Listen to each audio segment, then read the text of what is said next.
YSR Congress party నుంచి వరుసగా నేతలు వీడుతున్నటువంటి పరిస్థితి మనం గమనిస్తూనే ఉన్నాం. 2024 ఎన్నికల ఫలితాల దగ్గర నుంచి చూసినట్లయితే వరుసగా మాజీ ఎమ్మెల్యేలు, కొంతమంది ముఖ్య నేతలు కూడా పార్టీని వీడుతున్నారు. Guntur west MLA, Ponnur MLA, అలానే పిఠాపురం ఎమ్మెల్యే, ఆ తర్వాత చూస్తే ఏలూరు జిల్లా ఇన్ఛార్జు, అలాగే మాజీ డిప్యూటీ సీఎం, మాజీ ఎమ్మెల్యే ఆళ్ల నాని.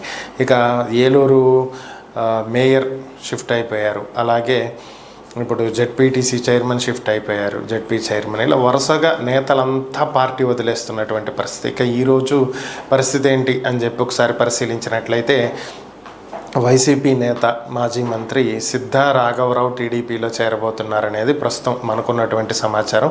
ఈరోజు కొద్దిసేపటి క్రితమే తన సోదరులతో కలిసి ముఖ్యమంత్రి చంద్రబాబు నాయుడిని కలవటం జరిగింది. సీఎం రిలీఫ్ ఫండ్కి ఆయన 50 లక్షల రూపాయల విరాళం అందించినట్లుగా కూడా సమాచారం.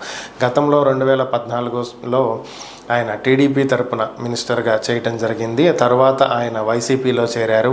ఇప్పుడు మరలా వైసీపీని వదిలేసి తిరిగి టీడీపీలో చేరబోతున్నారు అనేది ప్రస్తుతం మనకున్నటువంటి సమాచారం.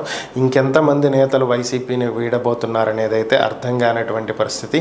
వరుసగా నేతలు వెళ్ళిపోతున్నా సరే జగన్ ఇంతవరకు దిద్దుబాటు చర్యలు అయితే చేపట్టట్లేదు. గతంలో ఏ విధంగా అయితే ఉన్నారో, వెళ్ళేవాళ్ళు వెళ్ళిపోండి, ఉండేవాళ్లే నా వాళ్ళు అన్నట్లు ఇప్పటికీ కూడా అదే పరిస్థితి, అదే వైఖరిని అవలంబిస్తున్నటువంటి పరిస్థితి. మరి వైసీపీ బలోపేతానికి ఇది దోహదపడుతుందో లేదంటే ఇంకా వీక్ చేస్తుందో చూడాలి.